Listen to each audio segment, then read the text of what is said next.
Oui, je viens de me lever là parce que j'avais mal à la tête et je suis allé me coucher un peu. Et à cause de ces histoires qu'il y a dans notre pays, vous savez qu'à l'étranger, nous qui sommes à l'étranger, on souffre, j'ai l'impression, un peu plus que nos parents qui sont en Côte d'Ivoire, qui sont au pays.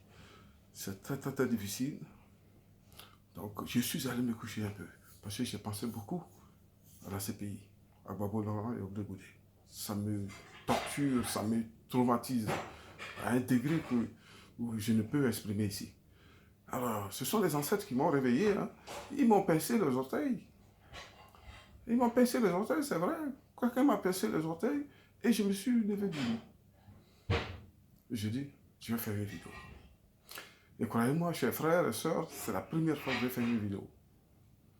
J'ai toujours un début à tout. C'est la première fois. Moi, je m'appelle Lampert depuis Junior. Ça, c'est le quotidien. Mais sur Facebook, vous connaissez le nom, c'est Lampert Gagné. Vous savez. Pourquoi j'ai voulu faire cette vidéo aujourd'hui? Parce que vous savez, d'abord, parce que je suis africain. Je suis ivoirien, je suis africain. Je suis noir, je suis quoi? Je suis né dans un village. Dans un village, mais pas même pas dans le village. Au-delà du village, parce que dans nos villages, tout le monde le sait ça. Il y a des campements. À 4, 5, quelquefois plus, au bord des rivières, des lacs. Nos parents ont fait des campements là-bas parce qu'il y a leurs plantations qui sont à côté. Ils ne peuvent pas venir tous les jours, quitter le village pour aller dans ces campements. C'est dans ce campement-là, là où les femmes se lavent, là, c'est là que je suis né. C'est là mon cordon ombilical a été enterré. Croyez-moi, le pouvoir du cordon ombilical, je vous assure qu'il y a quelque chose de vraiment magique là-dedans. Vous êtes au Japon, vous êtes en Amérique, vous êtes en France, mais il y a quelque chose qui vous attire, qui vous appelle. Votre pays, votre village, votre campement, ça vous attire. Pourtant, vous êtes dans des pays où il y a des trains, des avions, vous avez des iPhones, vous avez tout, des belles voitures, tout. Vous dormez dans des beaux lits, vous vous soignez. Mais ce pauvre petit village gringalé, vilain, avec des cases tordues, pour ça, là, vous tremblez comme ça, vous achetez un billet d'avion qui vous coûte 1000 euros pour aller voir ce village-là. Pourquoi? C'est quel pouvoir, ça? Qu'est-ce qui nous attire tant dans nos villages, dans notre pays? C'est quoi ça, l'amour d'un pays? Mais je ne comprends pas qu'il y a des gens qui n'ont pas de pays et ils vivent à l'aise. C'est incroyable. Alors ce mystère-là, moi, en tant qu'Africain, je ne me suis pas posé beaucoup de questions. Hein. J'ai dit, si je suis attiré par mon village, par mon pays, c'est parce que mon père y est né, ma mère y est née. Et que mon père et ma mère, eux-mêmes, ils ont des pères, ils ont des mères, ils ont des grands-parents. Ces grands-parents-là sont nés là depuis des millénaires. Ils ont toujours vécu là, sur cette terre-là. Eux-mêmes sont morts là, on les a enterrés là.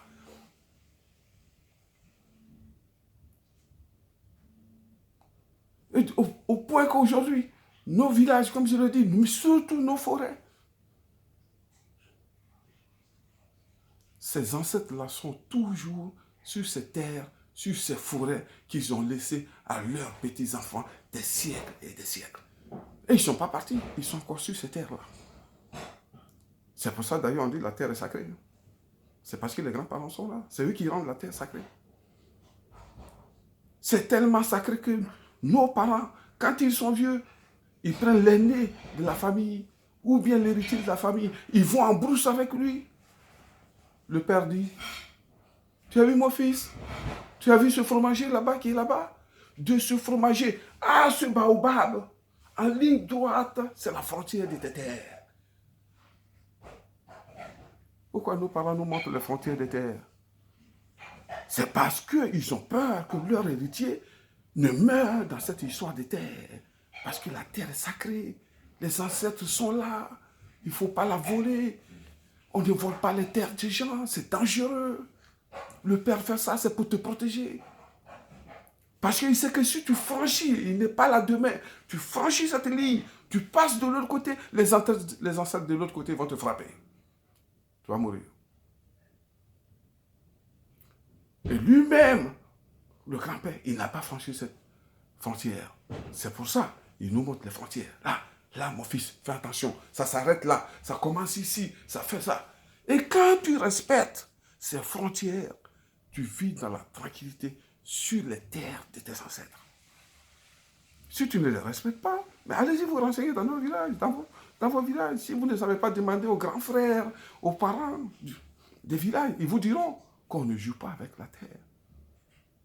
Si ton père t'a montré les frontières et que quelqu'un d'autre dise là, ça c'est ma terre, tu dis, ah, mon frère, moi, mon père a dit que d'ici, là, c'est chez moi. Et toi, tu dis que c'est pour toi. Vraiment. Vas-y si tu veux. Il ne va même pas faire 24 heures. Ce sont les ancêtres qui s'occupent de ça. Et c'est comme ça nos ancêtres ont fait. Des siècles et des siècles. Des millénaires et des millénaires. Et nous-mêmes, aujourd'hui, nous héritons de leur travail, de la conservation de leur richesse. Pour nous autres enfants, ils protègent les terres. C'est pour ça que les villages cohabitent, les frontières de terre dans les villages, avec d'autres villages, on connaît les frontières, ça n'a jamais créé de grands conflits. Depuis des siècles, les villages vivent comme ça. C'est parce que les gens ont respecté ces principes traditionnels-là. Vous avez compris? Les grands-parents, ce sont des gens de justice, ce sont des gens honnêtes. Ces ancêtres. Ils ne font que protéger les biens qu'ils nous ont légués. Un point, c'est tout. Les ancêtres ne sont jamais des sorciers. Ce ne sont jamais des tueurs. Ils sont là juste pour protéger leurs enfants. Un point, c'est tout. On ne connaît pas les ancêtres qui vont faire des choses bizarres ailleurs. Non, non, non, non. C'est leur terre. Voilà, c'est pour mes enfants. Il faut que je sois là. Des militaires, ils surveillent les terres. Ces personnes, on dort tranquille. Quand on ne va même pas aux gens, on sait que personne ne va couper notre forêt. Et d'ailleurs, je vais vous donner un exemple. Parce qu'on parle des choses comme ça, on est africains. On les a vus, on les a vécus. Il y a une dizaine d'années, mon jeune frère, il allait au champ. Mon jeune frère, celui qui vient juste après moi. Il allait au champ. Et il a vu quelqu'un qui travaillait dans la forêt. Il dit à ce monsieur, c'est un étranger. Alors il dit à ce monsieur, mais qu'est-ce que tu fous là? Ce monsieur dit, c'est ma terre, c'est chez moi ici. Il dit, mais pourquoi? Il dit, c'est ce monsieur-là à côté qui m'a vendu ici. Il dit, c'est chez lui.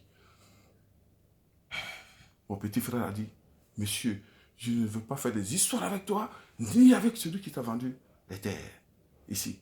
Mais va dire à ton monsieur là qui t'a vendu les terres de te rembourser. Parce que ici, c'est la terre de mes ancêtres. Ça va jusqu'à la petite rivière là-bas. Donc, tu es sur mon territoire.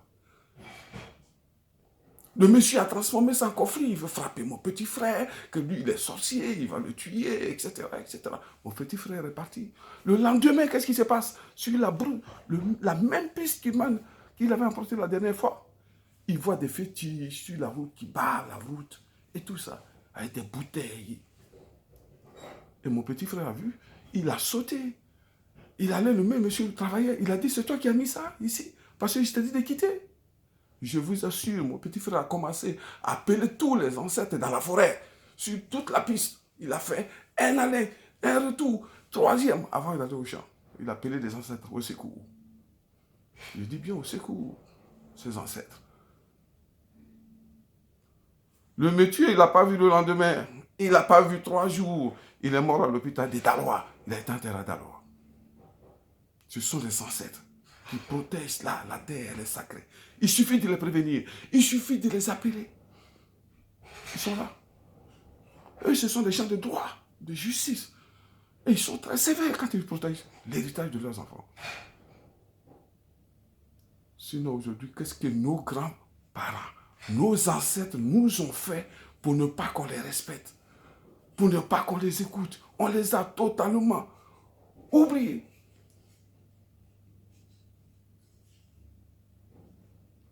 Parce que le monde moderne est venu, on nous a apporté d'autres choses, d'autres religions, d'autres connaissances. On dit on est moderne, on s'est engouffré dedans et on a oublié nos ancêtres. Ils sont là, ils nous regardent.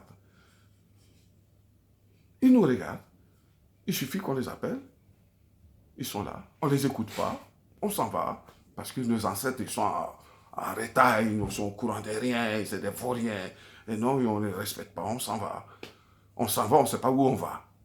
Pourtant, l'ancêtre là, à cause de lui, celui qu'on a abandonné pour aller faire d'autres choses, d'autres religions. Est-ce que l'ancêtre a dit il est contre les religions? Alors on les a oubliés, on allait faire d'autres choses, on les maltraite même. Parce qu'on les a totalement ignorés. Ces ancêtres-là. Ton père ou ta mère, eux-mêmes, ils ont des grands-parents. Ces grands-parents-là, eux aussi, ils ont des grands-parents. De grands-parents à grands-parents, 1000 ans, 2000 ans, jusqu'à l'existence de l'homme. Si tu suis toute la lignée, ça va où? Ça arrive jusqu'au jardin d'Éden. Voilà. C'est pour cette raison, dans nos pays, dans tous les pays du monde d'ailleurs, regardez en Côte d'Ivoire, 60 étudiants, 60 noms de Dieu. Vous croyez qu'ils les ont enlevés où? C'est parce que leur père, lui-même son père, son arrière-grand-père, jusqu'à Jardin d'Éden, il connaît le nom de Dieu. Depuis là. C'est ça, il a transmis à ses enfants. C'est pour ça qu'on dit en Bété, Lagor, on va dire en Baoulé, Niamey, on dit en ceci. C'est pas parce qu'ils se sont levés un matin pour faire un congrès à l'ONU pour choisir le nom de Dieu dans leur langue. Nos parents sont en contact direct dans cette lignée avec le Jardin d'Éden, Adam et Ève, et donc leur créateur. Nous, les enfants de ces ancêtres, si nous sommes en difficulté, c'est très simple. Parlons aux ancêtres. Je n'ai pas dit prier les ancêtres. Hein. J'ai dit parler aux ancêtres. Ce sont nos parents. Parlons aux ancêtres. Pour une fois, moi je demande aux Ivoiriens. Moi je veux parler aux ancêtres. Je veux parler aux ancêtres pour ne plus que j'ai mal à la tête en passant à la CPI et en passant à Koudou Laurent et à son frère Blégoudé. Pour une fois, je veux dire aux ancêtres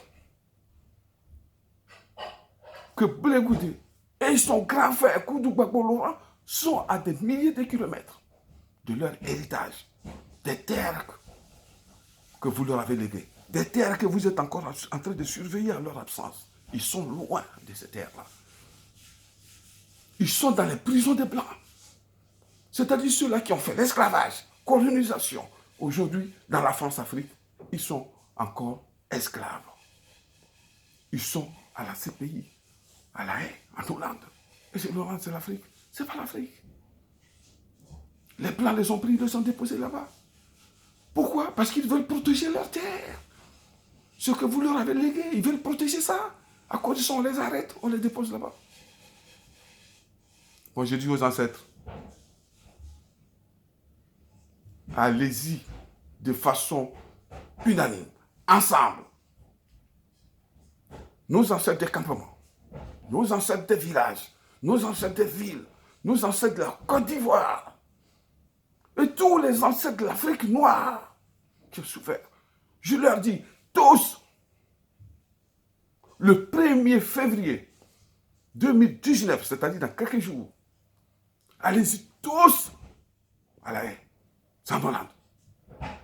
Allez-y tous à La Haye, avant d'aller au tribunal de la CPI. Passez d'abord au domicile de Fassou Bensouda. Faites le plein de sa maison. Asseyez-vous partout, sur son lit, partout, attendez-le. Allez-y sur le Nigeria, l'Anagola. Allez-y dans sa maison, asseyez-vous partout. Partout, dans ses WC, partout, attendez-le. Il va venir. Allez-y chez l'Ougandaise. Allez-y dans sa maison, asseyez-vous partout.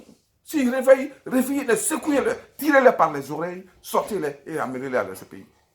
Pour signer la libération de Koudou Babo Laurent et de Blégoudé et les ramener en Côte d'Ivoire. Revenez avec eux en Côte d'Ivoire, sur leur terre. Faites cela. Et je sais que vous êtes capables de faire cela. Et je dis à tous mes frères ivoiriens et africains qui regardent cette vidéo, je leur dis, ensemble faisons cela. Ensemble, tous ceux qui regarderont cette vidéo devront se lever avant le 1er février dans tous nos villages, nos campements, qu'ils s'élèvent ensemble, qu'ils aillent au cimetière du village, qu'ils parlent aux ancêtres qui sont là. Eux-mêmes vont parler à d'autres ancêtres, jusqu'à ce que tous les ancêtres de la Côte d'Ivoire se retrouvent à La Haye pour ramener Koudou-Bago Laurent et Chablé Goudi en Côte d'Ivoire. Pour ceux qui sont loin de ces cimetières, qui sont très loin, comme nous autres qui sommes à l'étranger, je leur dis, prenez une photo de votre père, de votre mère décédée, un parent décédé. Le plus souvent, on a ces photos-là qui sont accrochées au mur dans nos maisons. Prenez une photo, mettez ça devant vous, les yeux ouverts, parce que je l'ai dit, on ne prie pas un ancêtre, on parle à un ancêtre. Parlez à cette photo, parlez à cette image de votre père qui est devant vous, ou de votre mère, ou de votre frère, ou d'un parent quelconque. Parlez. Qu'on souffre en Côte d'Ivoire. On souffre parce que nos terres sont occupées par des étrangers.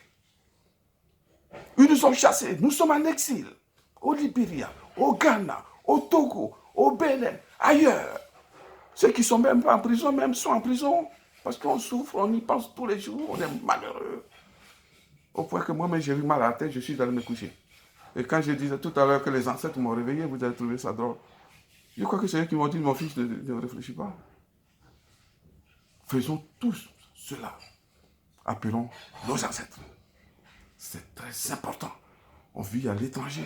C'est vrai. Vous-même, vous voyez qu'en Asie, ici, allez-y en Asie, c'est un exemple palpable. Allez au Japon, allez dans de belles maisons, dans des châteaux. Vous allez trouver un hôtel où les gens adorent les ancêtres. Même à Paris où nous sommes ici, vous ne voyez pas les boutiques des machins asiatiques. Toujours, ils ont un petit coin où ils allument l'encens. Ils adorent les ancêtres. Et si vous êtes plus riche qu'eux, vous n'êtes pas plus riche qu'eux. Ils adorent leurs ancêtres.